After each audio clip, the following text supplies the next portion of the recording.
궁금하실 텐데 오늘의 그 하이라이트인 청년선비 CCBB팀의 본격적인 토론에 좌장을 맡은 문희순입니다.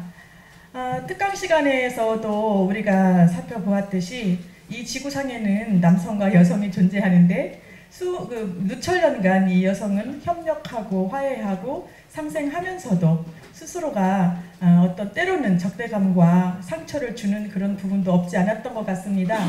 특히 오늘날 그런 문제가 사회 문제로 대두되면서 청년들은 급기야 서로 간의 혐오적인 그런 논쟁도 서슴지 않게 하고 있는 실정이고, 게다가 결혼 문제에 대해서 나는 자유를 선언하겠다 하는 그런 지점까지 이르는 실정인 것 같습니다.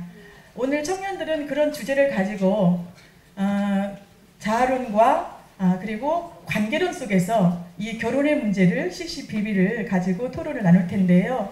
이 청년 무대에 오른 청년들 뿐만이 아니고 객석에 앉아 계신 우리 기성 부모님 세대들도 자녀들의 결혼 문제 때문에 고민하시고 갈등하시는 경험을 겪고 계실 거라 생각이 됩니다.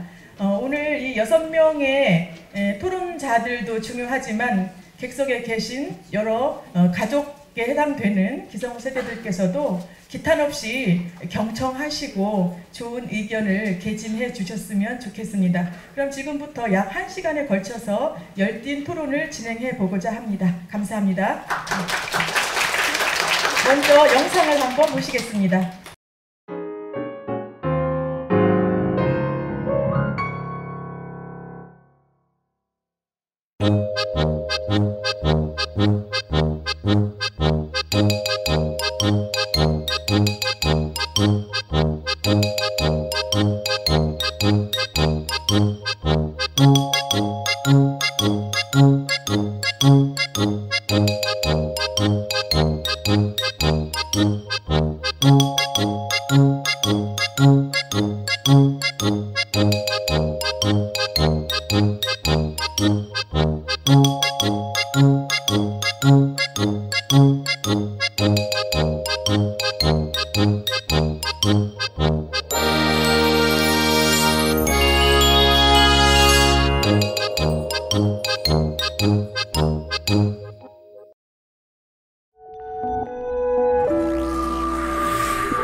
와, 끝났다. 진짜.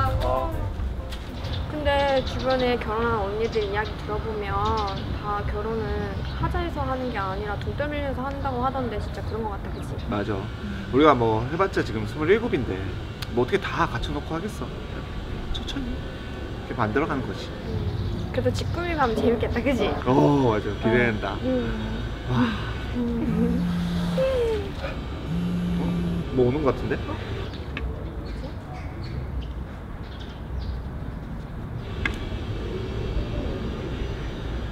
왜? 뭔데? 뭐야? 막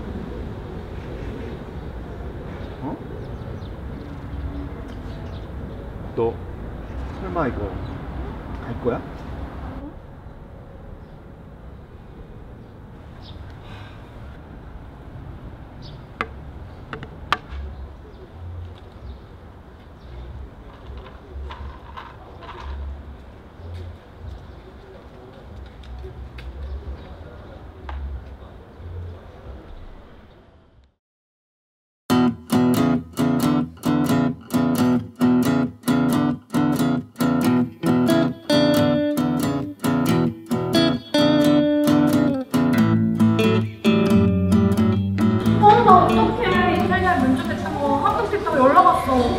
진짜?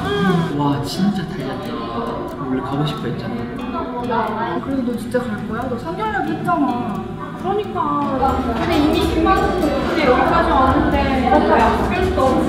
근데 내 인생 어디 편이야 바쁘겠어. 어떡하지? 야 이거 진짜 기회다. 준기한테 얘기하는데 원래 하고 싶은 게 있었잖아. 야, 세상에 남자는 많은데 기회는 한 번뿐이야. 야, 너는 어떻게 말을 그렇게 하냐? 아니야, 너 준비 같은데 또 못 만나. 준비가 너한테 해준 게 얼마인데. 너 그냥 여기서 결혼도 하고 애도 낳고 안정적인 직장 찾다 보면은 또 좋은 기회가 생길 거야. 야, 근데 이런 기회 진짜 없다. 무슨 말 하는 거야? 기회는 또 생길 거야. 진짜 너 나중에 후회할걸? 아니야, 또 좋은 기회가 생겨. 아니 진짜 이런 기회는 흔치 않다 진짜. 나중에 또 생길 거야. 진짜 가야 된다니까. 아, 그만. 진짜 어떡하지?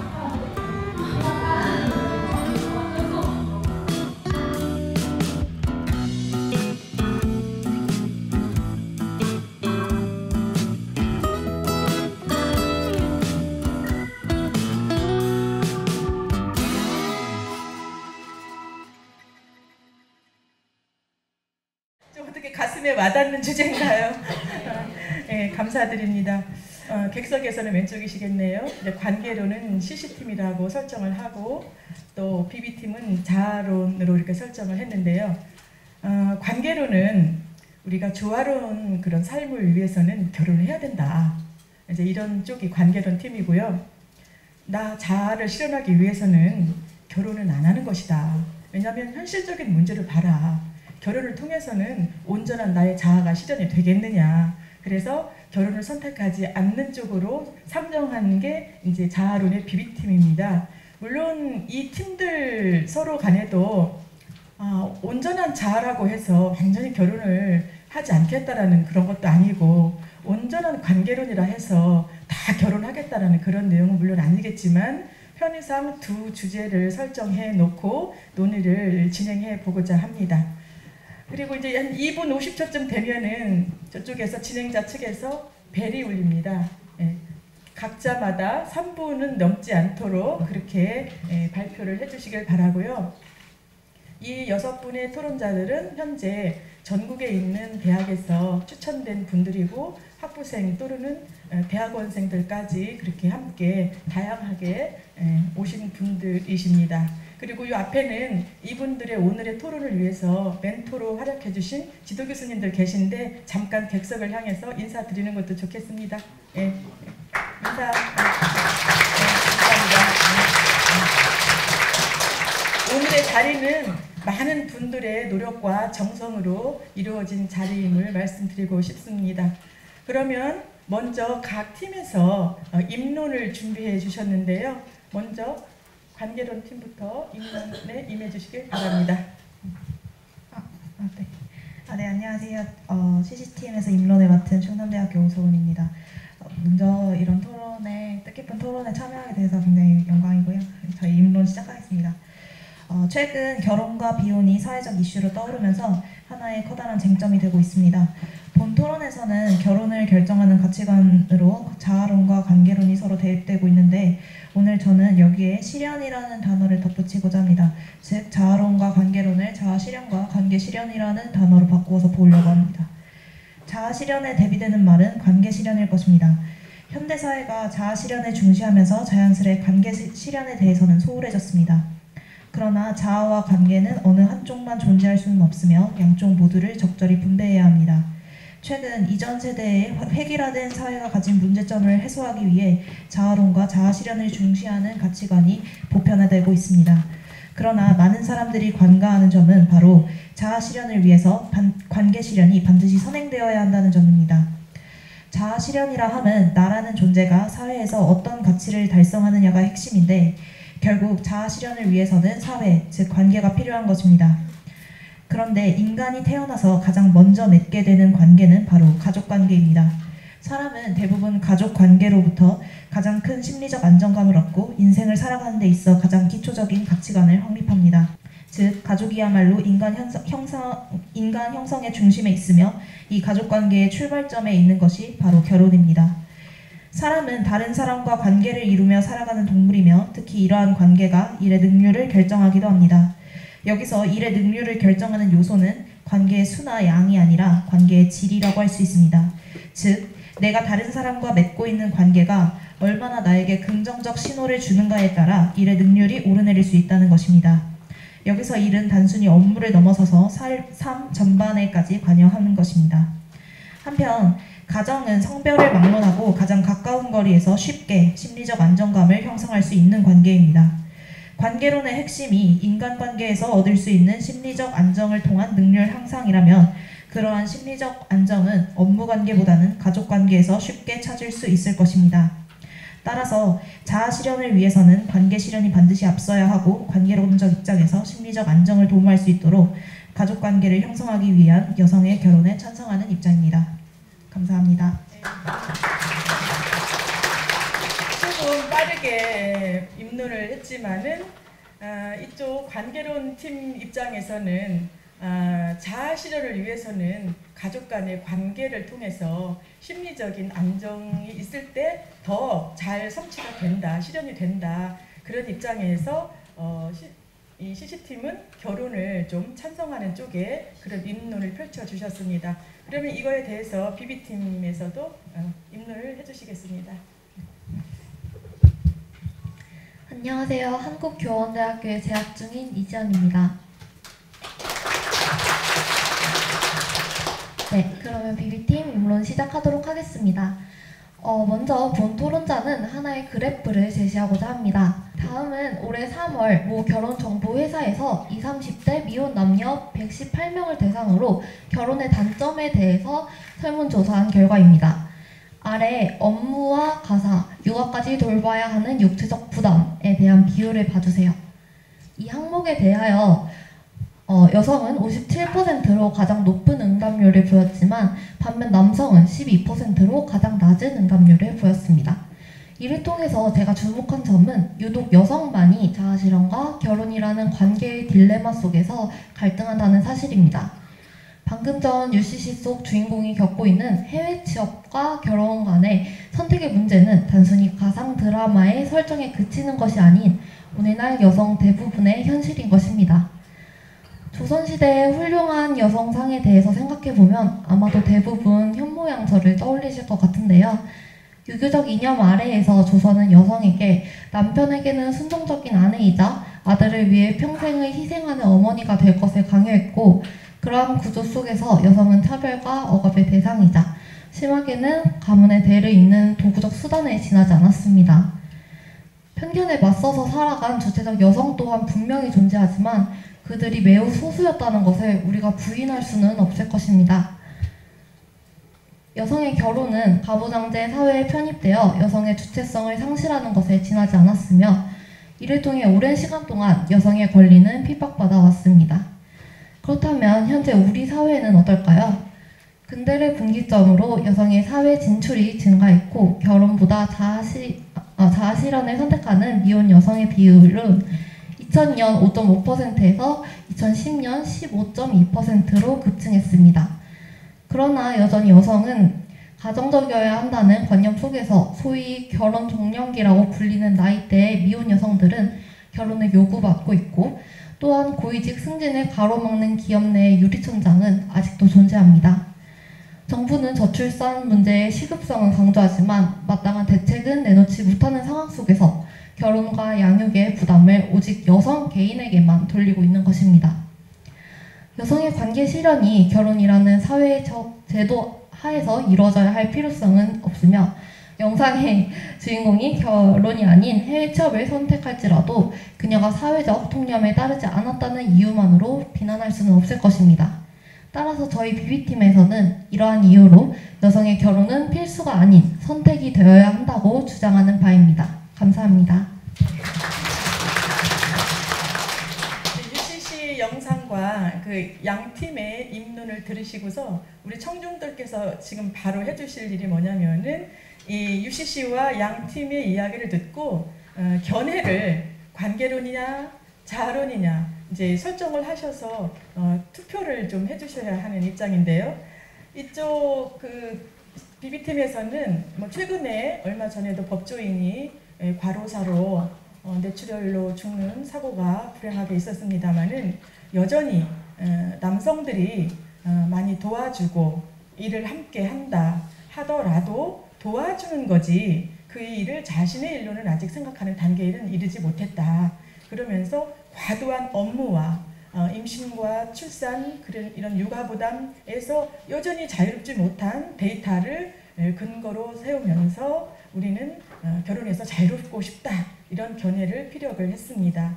그러면 여기에서 청중 객석에서 앉아 계신 여러 선생님들께서는 양쪽 견해에 동조하는 쪽에 투표를 한 장씩 날려주셔야 되는데요. 지금 바로 실시합니까? 네.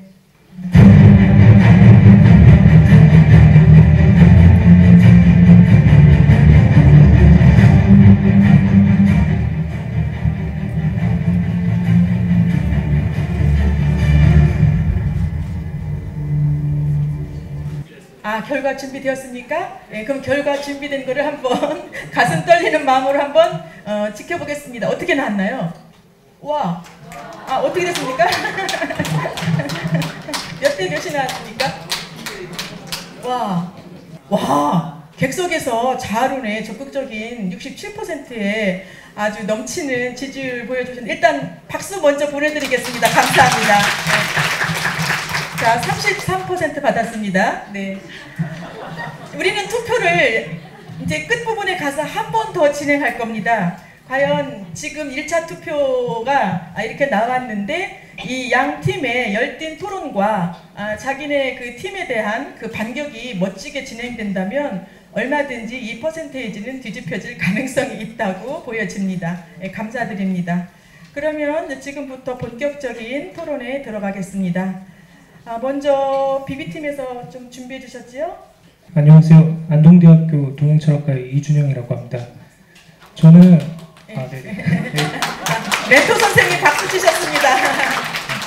네, 저는 이거 앞서서 캠프를 이걸 3번 정도 하셨는데 제가 2번을 참여를 했습니다. 장기양 선생님이랑 그리고 김은재 선생님을 참여를 했고요. 또 송덕봉 선생님 같은 경우는 제가 시간이 안 돼서 참여는 못했지만 선배님들이 발표를 하셔서 그 어떤 글을 쓰셨고 어떤 작품들이 있었는지 그걸 확인할 수 있었습니다. 그리고 제가 느꼈던 건요, 좀 많이 안타깝다는 점이었습니다. 그분들이 그 유괴 있죠? 그러니까 시나 그림이나 이런 것들에 대해서 수준이 아주 뛰어나셨어요. 그냥 웬만한 남자들보다 더 수준이 높았는데 그런 것들에 대해서 이런 분들이 진짜 사회에 한번 참여를 해가지고 그때 정치를 하거나 아니면은 주도적으로 살 수 있었던 삶을 살았다면 더 좋은 나라가 되지 않았을까 그런 생각을 해서 그게 되게 안타까웠던 마음이 들었던 것 같습니다. 그래서 저희는 여성의 희생을 이렇게 관습으로서 당연시하지 말고 이제 좀 바꿔나가서 여성들이 좀 더 적극적으로 세상을 바꿔나가는 것에 지지를 해야 된다고 생각하는 입장으로 그런 주장을 하고 싶었습니다. 경북대하고 충남대 그리고 전남대에서 영남권, 충청권, 호남권 3차례에 1박 2일의 커다란 행사를 치렀거든요.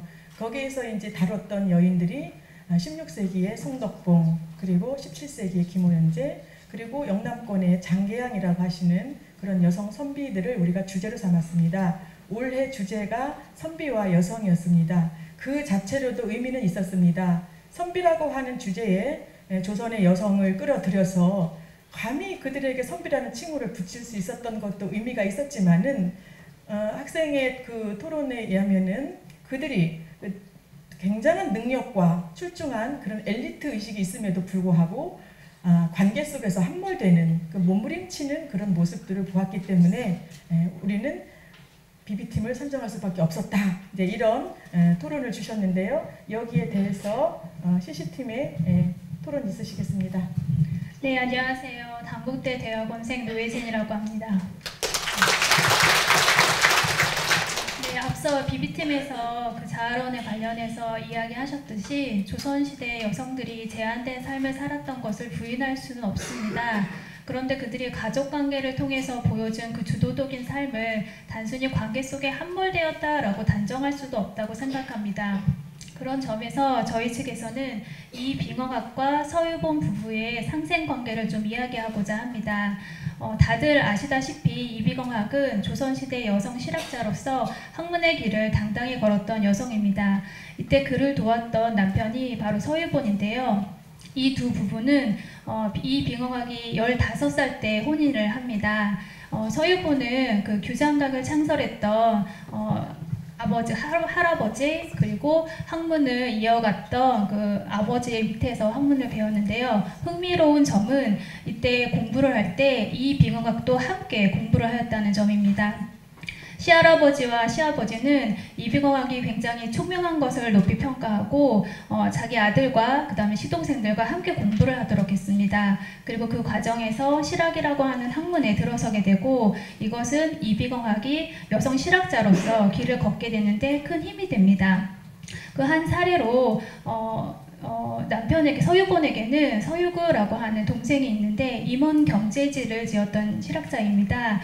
그런데 그 서유구가 10살 되던 해에 시아버지가 이빙어각에게 그 시동생을 한번 가르쳐봐라 하고 이야기합니다. 그래서 이빙어각이 스승이 되는 거죠. 당시에 조선시대에 보통 이제 한 집안의 자녀의 교육은 대부분 남성들이 담당했습니다. 그런데 이빙어각이 그 서유군의 동생인 서유구를 가르침으로 인해서 서유구는 굉장히 더 총명해졌고 또한 거기 있는 가족들 중에서 아들들 중에서 더 먼저 장원급제를 하는 그런 영광을 누리기도 됩니다.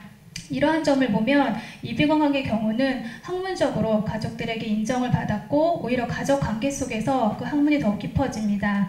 이거는 두 부부의 관계 속에서 나타나는데 두 부부가 위기에 처했을 때 그 두 부부가 얼마나 상상했는가를 통해서 또한 엿볼 수 있습니다. 안타깝게도 이 서유본 가문은 정쟁에 휘말려서 낙향 비슷한 걸 이제 하게 됐는데요. 보통 이렇게 되면 사람들이 우울해지거나 또는 다른 사람과의 관계가 어려워집니다. 그런데 이빙어각과 서유본은 어떻게 했냐면 서유본은 수학과 과학에 굉장히 능했고 그걸 바탕으로 해서 농학 공부를 합니다. 그리고 농학과 관련된 서책들을 섭렵해서 아내인 빙어각과 함께 차반 농사를 하게 됩니다. 그리고 이때 그 아내가 주변 생활 환경이라던가 일상생활을 통해서 학문에 관심을 갖고 저술하는 것을 보고 그것에 대해서 이제 전격적으로 더 저술활동을 지원을 합니다. 그리고 아내는 그 과정에서 규합총서라는 책을 남기게 되는데요. 이 규합총서는 가정 백과사전으로서 대단히 높은 수준을 보여줍니다. 이처럼 여성은 오히려 가족관계를 통해서 그 자아를 실현하고 넓혀갈 수 있다고 저희는 보았습니다. 감사합니다.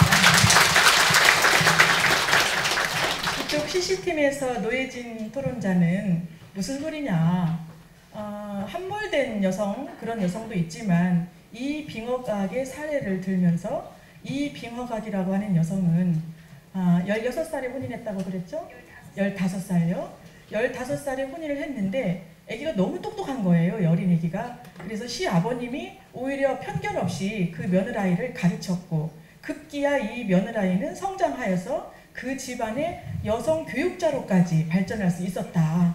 그거는 친정에서 배워온 것이 아니고 오히려 시댁의 적극적인 도움으로 이렇게 이루어진 것이다. 그래서 조선 후기에 우리나라 최초의 여성 백과사전인 규합총서를 저술하기에 이르렀다. 그런 거를 본다면 굳이 결혼이라는 것이 여성의 자아 실현에 꼭 그렇게 방해가 되는 것만은 아니다. 도와줄 수 있는 부분도 적지 않았다. 이런 면에서 또 반격 아닌 그 토론을 진행해 주셨습니다. 감사합니다.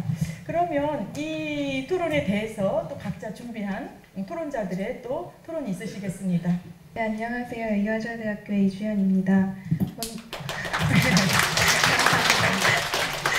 현재 우리가 문제 삼고 있는 이 결혼제도의 가장 큰 문제점이 이것이 가부장제에 의거한 사회적 제도라는 것을 역사 속에서 지적하고자 합니다.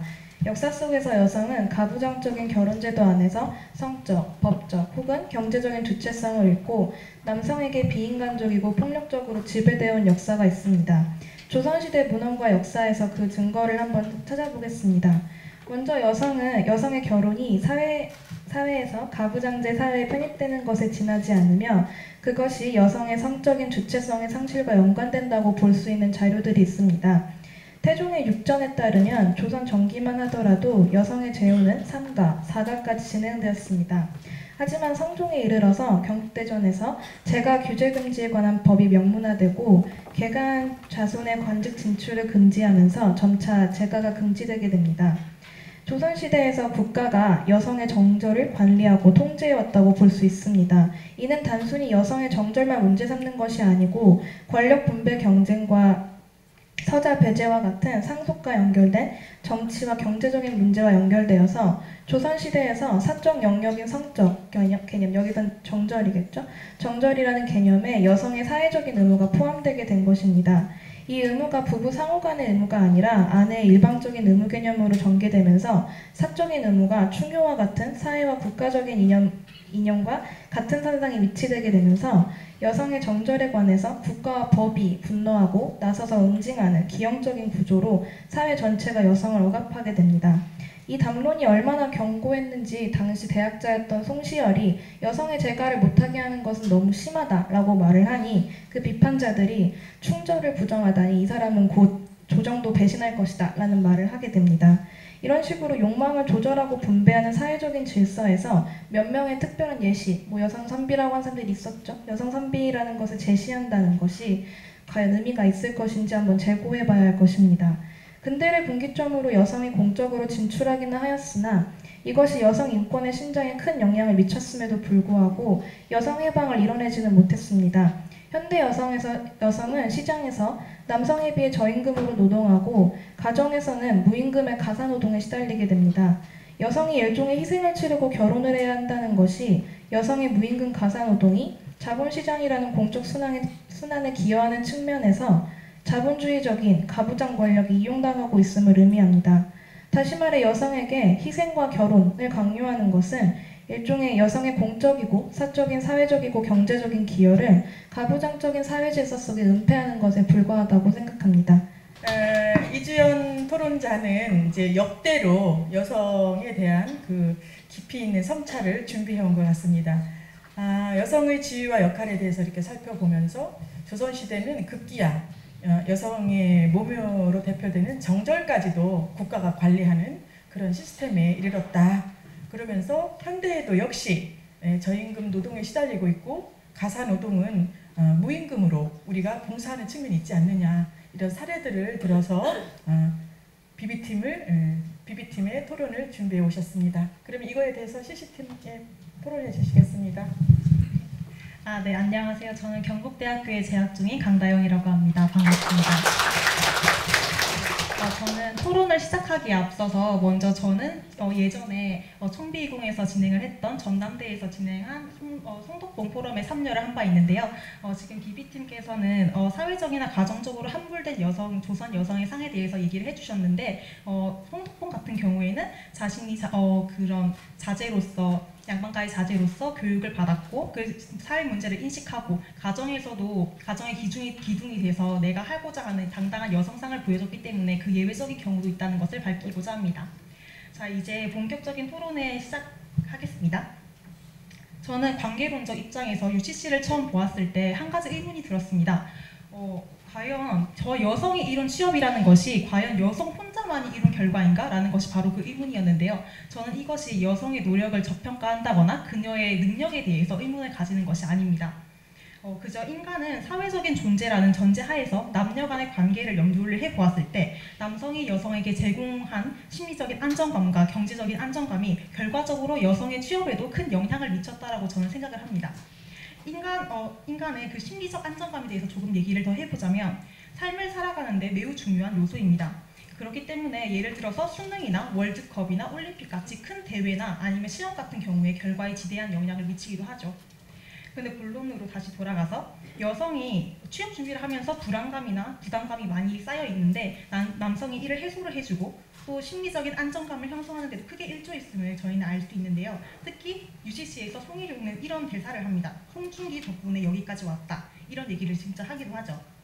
이러한 상황에서 만약에 이 여성이 이탈리아행을 선택하는 것은 지금까지 남성이 적금을 모아서 학비도 대주고 용돈도 대준 이런 상황에 경제적인 안정감도 있었고 그리고 심리적으로도 안정을 위해서 꾸준히 노력해 줄 것이 있는데 어쩌면 이러한 남성을 외면하는 행동이 아닌가라는 생각을 해봅니다. 그리고 연결된 개인의 탄생이라는 책에 관계적 자아라는 내용이 나와요. 이러한 개념을 빌려서 설명을 조금 더 해보자면 자아라는 것은 나 혼자만 생각하고 고민한다고 형성되는 것이 아닙니다. 타인간의 관계와 그 관계 속에서 의사소통을 통해서 비춰진 나의 모습을 토대로 만들어지는 것이 바로 자아인데요. 따라서 이 드라마 속의 커플의 모습도 역시 그러합니다. 저희는 자아 실현 이전에 관계 실현이 선행되어야 한다라는 점을 다시 한번 강조드리면서 남성이 여성의 취업에 미친 긍정적인 영향을 근거로 들어서 관계론적 선택에 지지를 하는 바입니다. 감사합니다. 강다영 토론자가 이제 토론한 내용은 이렇습니다. UCC가 이제 후루룩 지나갔기 때문에 기억을 하실지 모르겠지만 남녀 주인공이 있어요. 이름이 송중기, 송혜경입니다. 편의상. 이들은 6년차 대학에서 만난 CC예요. 그런데 이제 남자친구가 먼저 취업을 하게 된 것 같습니다. 그래서 용돈을 아껴서 현재 재학 중에 있는 여자친구의 용돈과 심지어는 등록금의 일부까지도 그렇게 주는 그런 관계에 이르렀거든요. 그랬는데 그런 사례를 통해서 여성들의 그런 심리적인 안정이라든가 이런 것 모든 걸 포함해서 같이 남녀가 사귀고 결혼에 이르는 거는 서로에게 상생적인 역할을 하는 것이지 결코 그것이 부정적인 것만은 아니겠다. 이제 이런 토론의 요지인 거지요? 강다영 선생? 예. 자, 이제 우리가 본격적으로 지금 중반부를 넘어가고 있는데요. 좀 열기가 뜨겁다고 느껴지시나요? 아직도 이 주제에 깊숙이 들어오셨지요, 이제요? 네, 그래서 잠시 이 토론자들에게 휴식을 주는 의미에서 또 그리고 객석에 기성세대인 관계론 속에 있는 우리 부모님 세대들 그리고 또 청년들도 많이 오셨는데 이야기를 좀 함께 들어보면서 서로 교감하는 그런 시간을 갖도록 해보겠습니다. 먼저 이 CC BB팀에 대해서 의견을 주실 분 기탄 없이 손을 들고 말씀해 주시기 바랍니다. 예, 마이크를. 예, 저는 이제 자녀도 있고 지금 이런 주제가 상당히 저희 세대한테는 공감이 와닿습니다. 그리고 또 저 개인적인 얘기를 해도 되겠는지 모르겠지만 이런 경우가 딱 저희 딸한테 해당이 돼요. 근데 이런 경우가 사실 관계론이라고 그랬는데 관계는 결혼을 한다 해서 자기 가족, 양쪽 가족에 대한 관계를 얘기하나 본데 저희 딸 같은 경우는 결혼을 이미 했고 결혼 5년 차인데 얼마 전에 이렇게 싱가포르 해외 취업을 나갔습니다.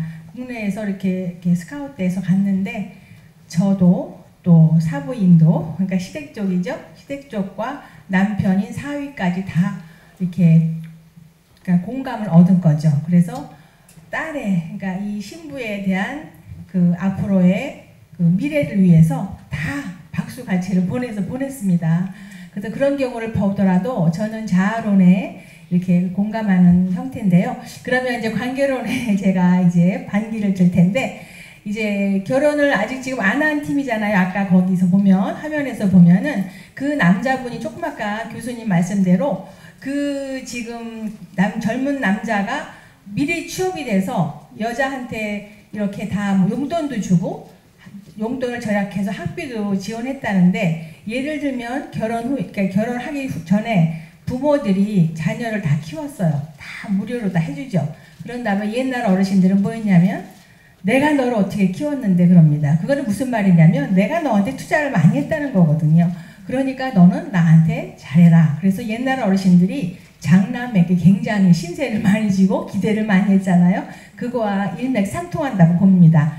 그래서 저는 그런 이 남자가 정말 진정으로 여자를 사랑하고 결혼을 해야겠다고 결심했으면 그런 거는 아무도 상관이 없다고 생각해요. 정말 사랑이라는 것은 사랑하면 그 사람의 미래를 위하고 장래를 위해서는 사심없이 보내야 한다고 생각이 듭니다.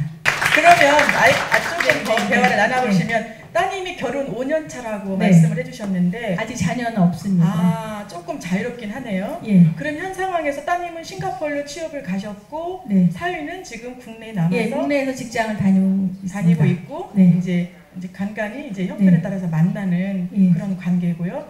거기에 만약에 자녀가 손자나 손녀가 있었다면은 또 어떻게 됐을까 하는 그런 궁금증이. 아니요, 저는 제가 이제 친정엄마 입장에서 보면 저도 딸아이의 미래를 생각하면 걔 그 장래를 지지하는 축에 들고요.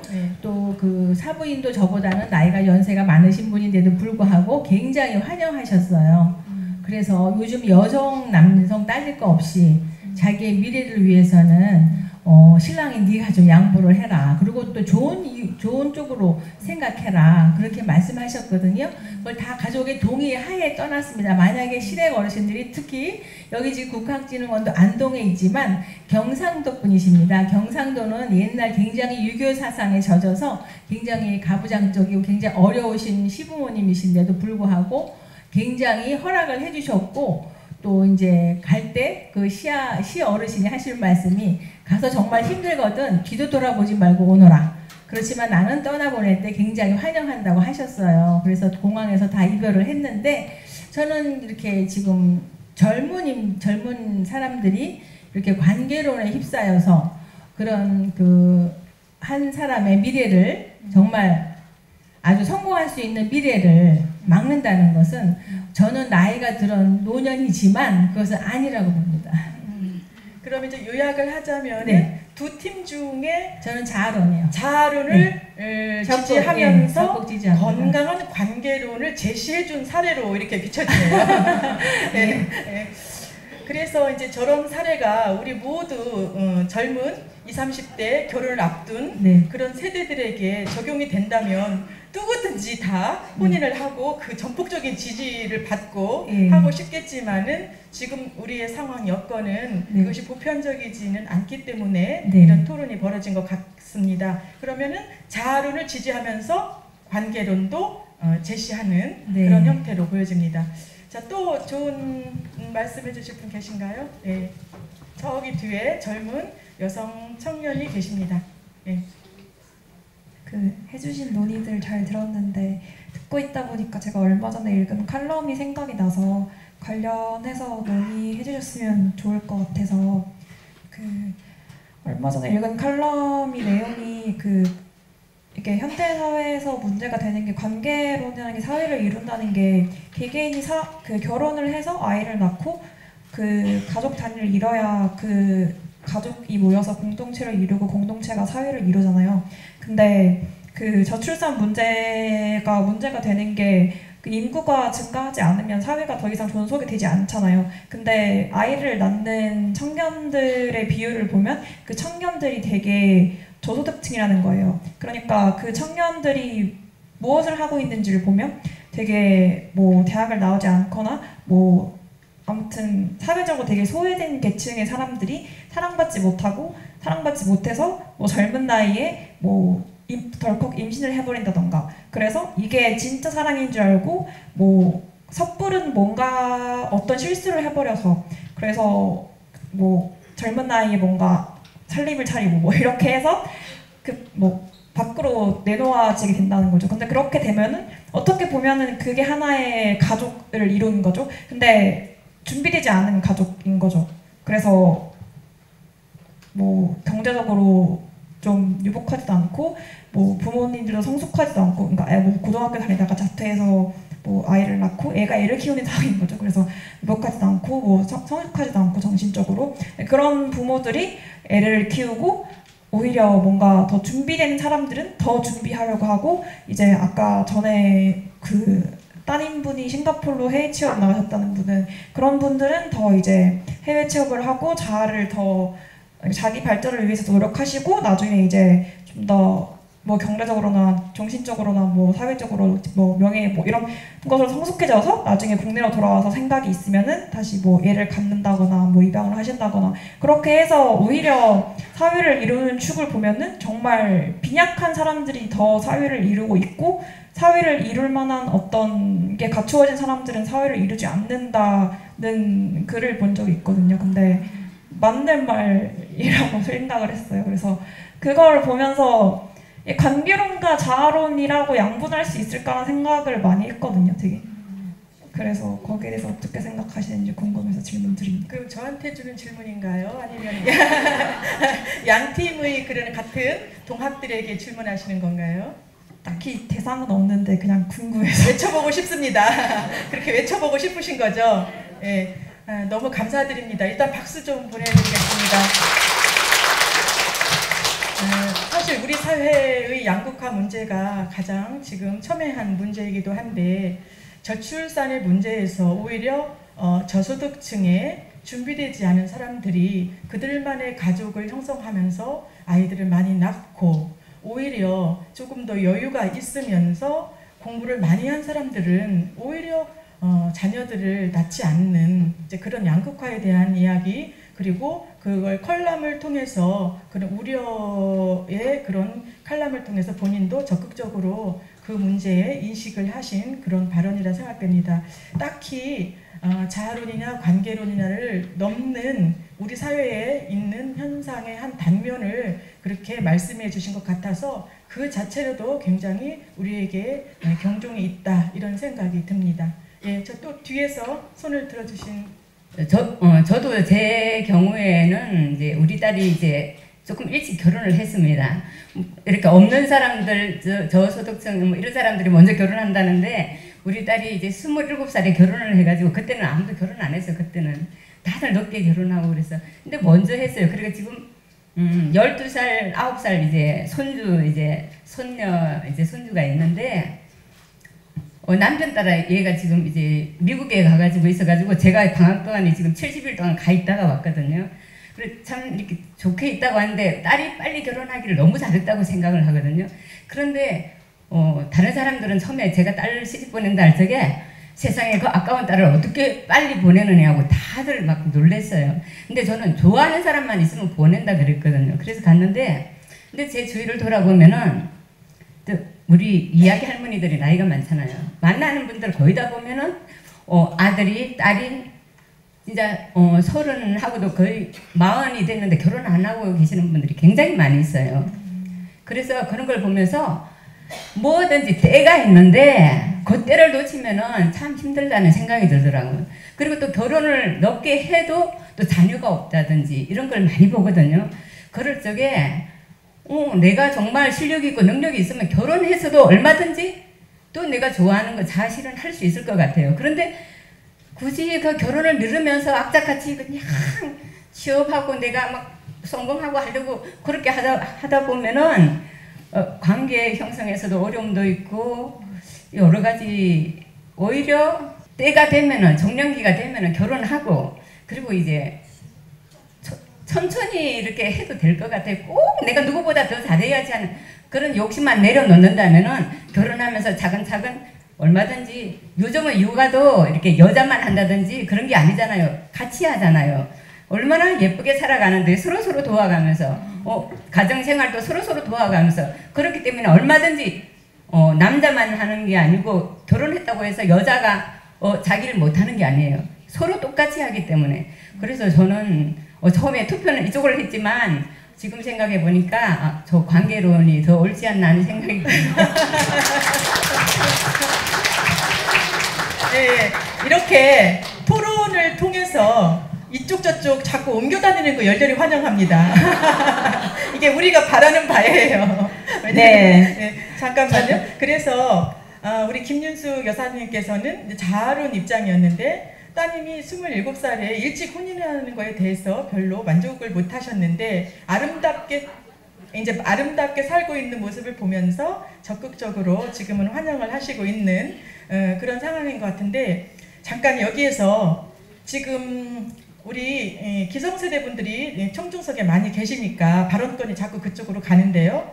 혹시 자녀 중에서 이제 우리 어른들 입장에서 때를 놓친 자녀, 아드님이든 따님이든 장가를 안 가고 시집을 안 가서 내가 못 살겠다, 이렇게 때를 놓친 자녀를 두셔서 고민하시는 그런 사례가 좀 있을까요? 손을 번쩍 들어주셨습니다.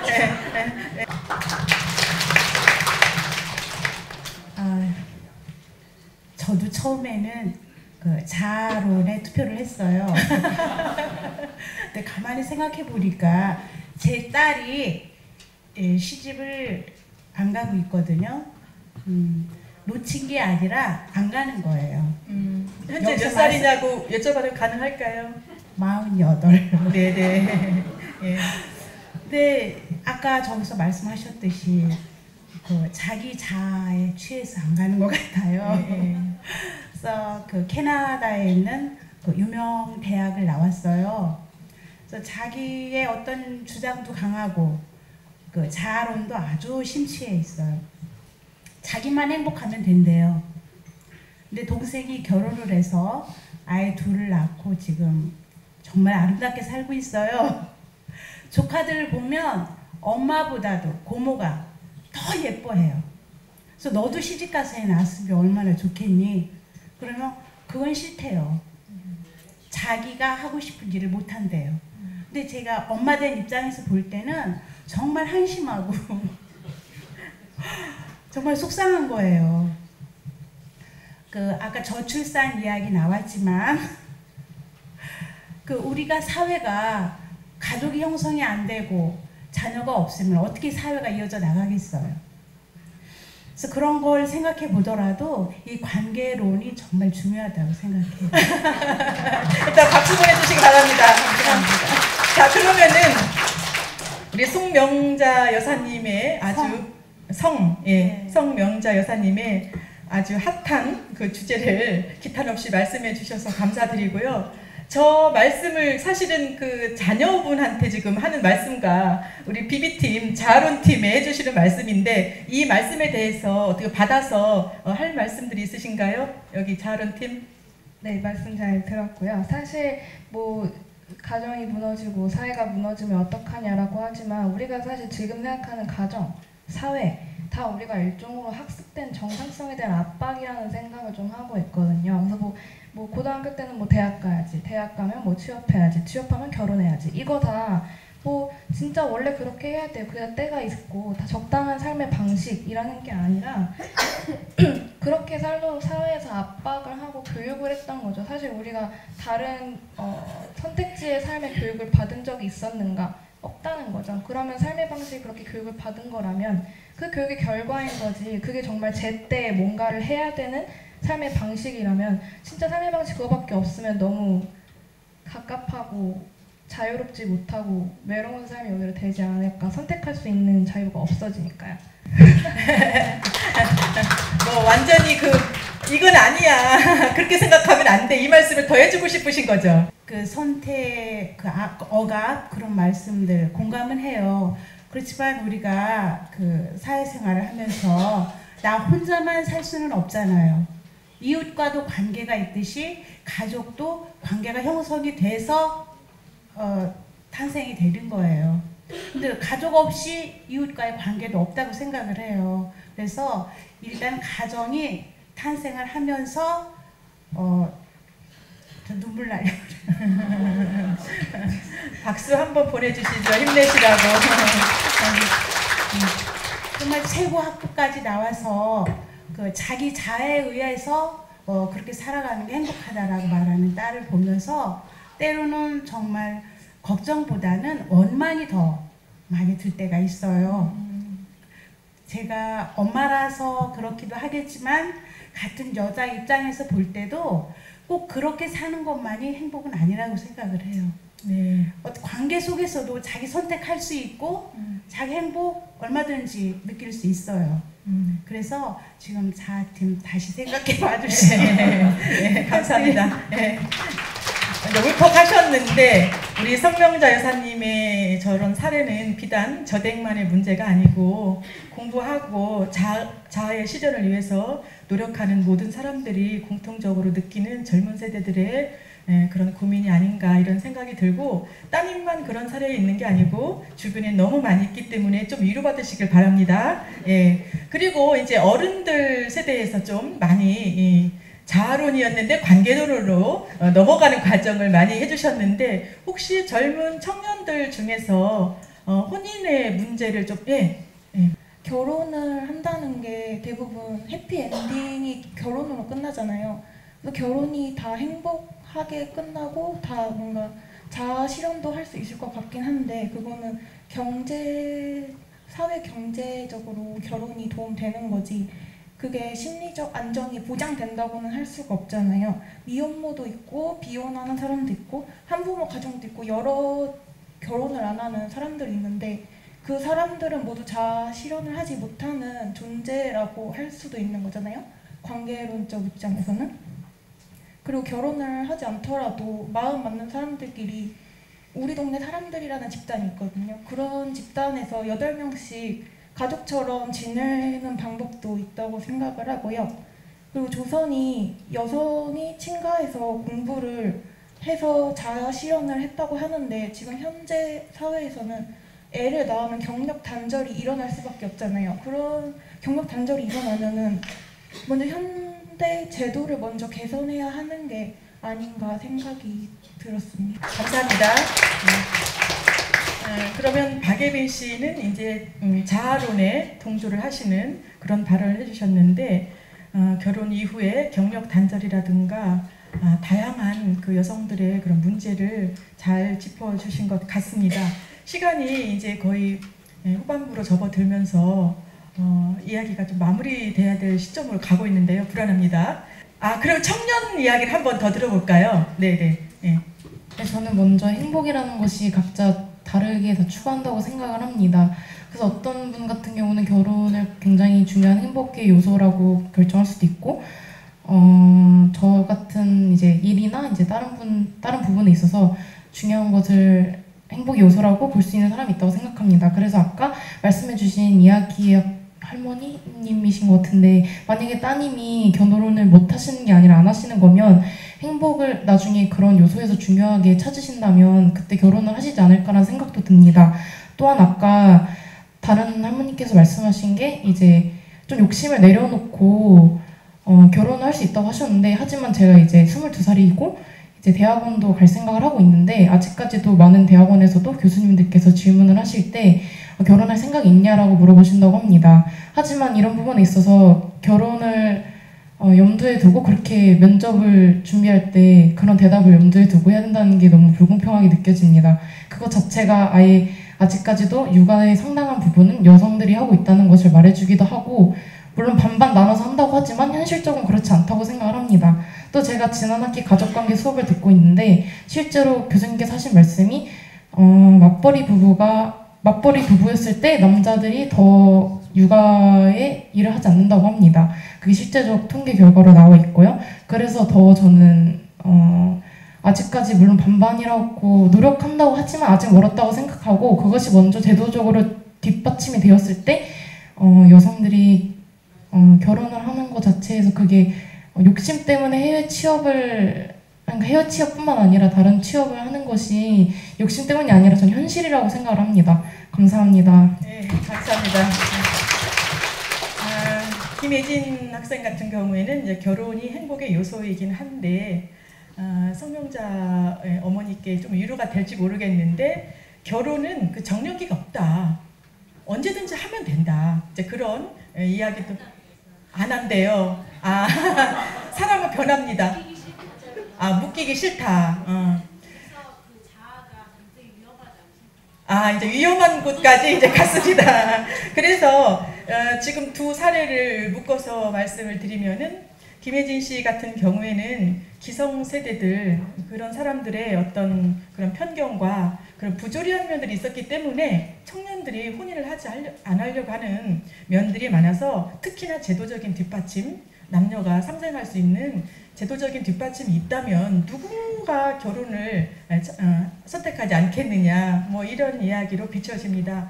우리가 너무나 열띤 그 멋진 그 토론이 이루어지다 보니까 시간을 부여받지 말고 계속 해봐라, 이런 전갈이 왔습니다만 하염없이 늘어질 수는 없고요. 한 분 정도 더 객석에서 토론해 주실 분이 계시겠습니까?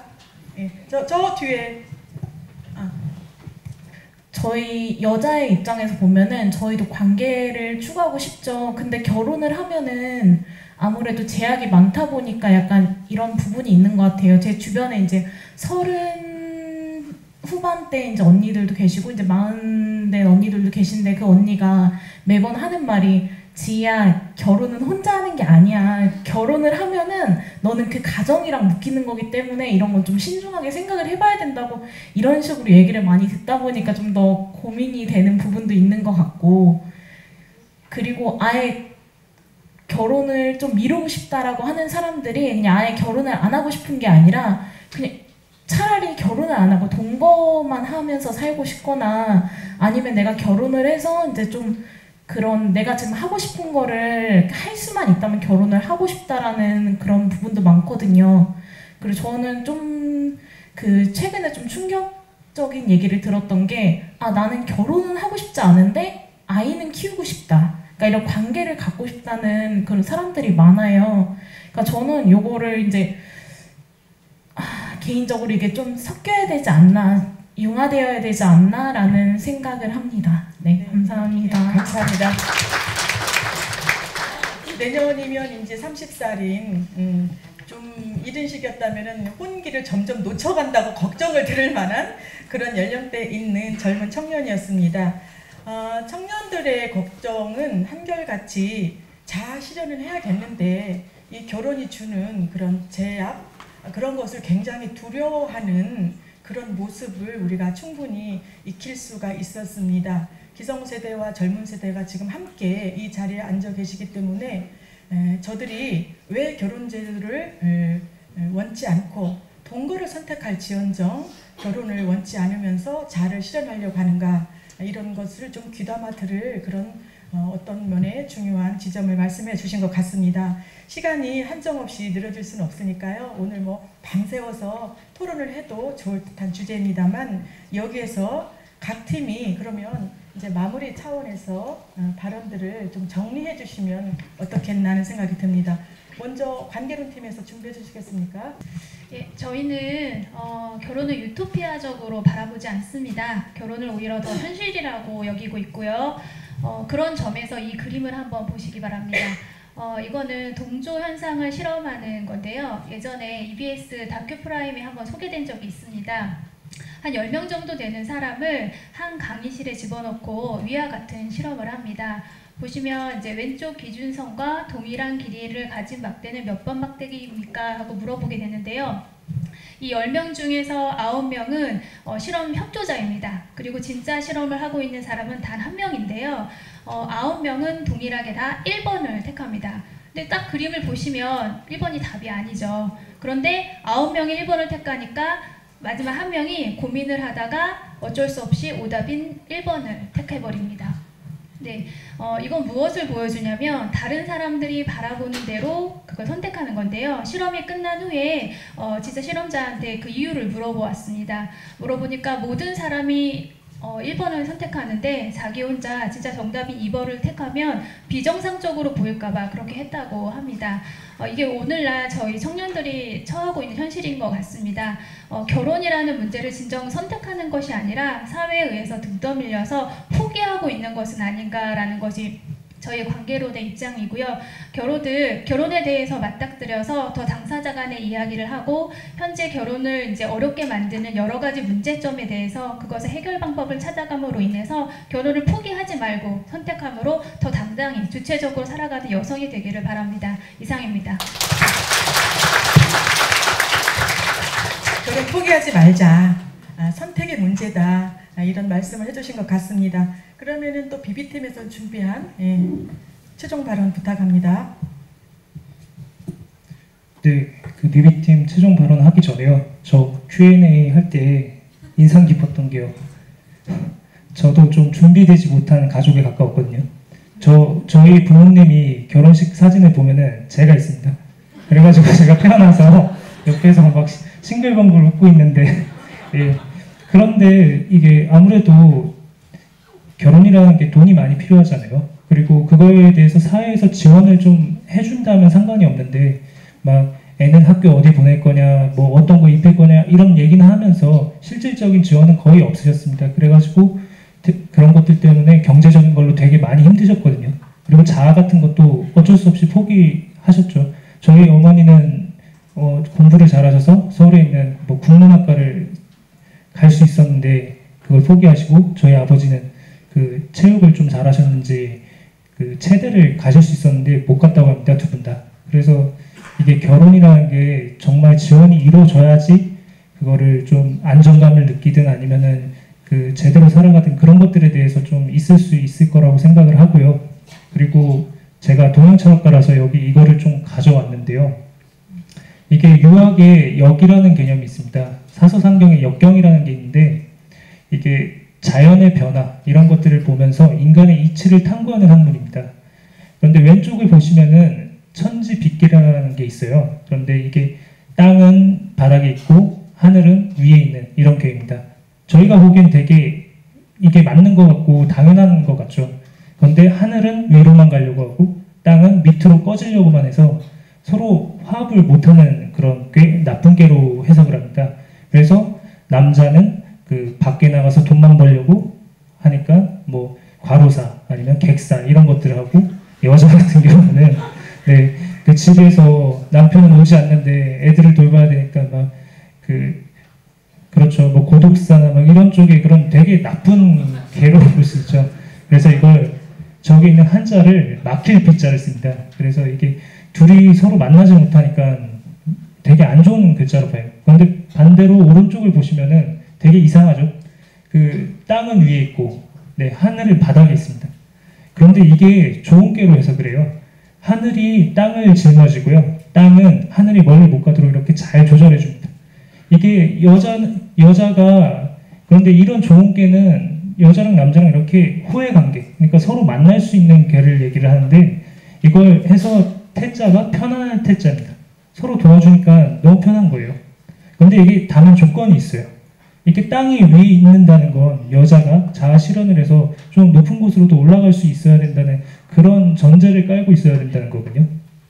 그래서 결국에는 이게 누구한테는 당연하지 않을지 몰라도 관계론을 이거 먼저 갖추고 자아론을 갖춘다면 이게 서로 자연스럽게 사회가 유지되고 발전될 수 있다는 게 이 주역이라는 것에서 제가 좀 배웠었던 것 같습니다. 그래서 이런 생각을 가진 옛날 분들도 있었다는 걸 좀 알아주셨으면 좋겠고요. 네, 비비팀 결론은 마치겠습니다. 동양철학과에 지금 재직 중이죠? 예, 재학 중이죠?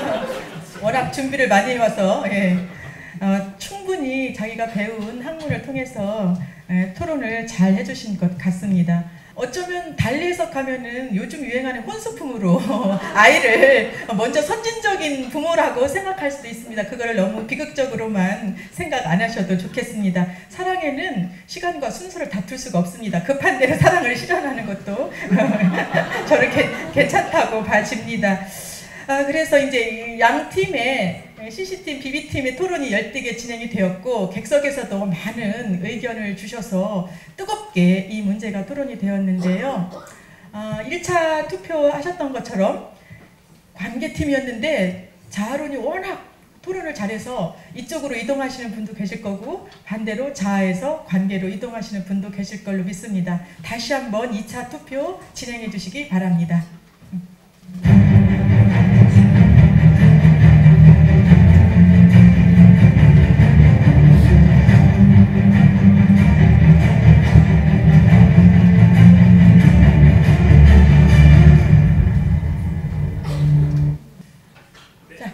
준비됐습니까? 기대됩니다. 다 같이 두근거리는 마음으로 한번 개표 결과를 보시겠습니다. 보여주세요.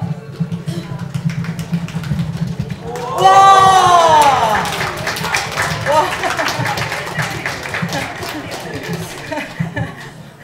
그렇습니다. 2018년도 북학진흥원에서 한 해 동안 진행되었던 그 선비와 여성, 조선의 여성을 통해서 우리가 여성을 읽었고, 그 문제를 21세기 현재를 살아가는 우리들의 모습으로 되돌려서 한번 토론해 보았습니다. 여기에는 무슨 정답이 있고 결론이 있을 수 있겠습니까마는 앞으로 우리 젊은 세대들의 이런 이야기들을 우리 어른 세대에서 귀담아 주시고, 또 젊은 세대들은 또 어른 세대들의 걱정과 우려를 또 같이 함께 공감한다면은 좀 더 좋은 결과가 있지 않겠나, 이런 생각을 해보면서 청년들의 결혼의 문제는 비단 개인의 문제를 넘어서서 국가와 가족과 사회와 모든 분야에서 함께 잘 어우러져서 나갈 때 이런 문제가 해결되리라고 생각이 듭니다.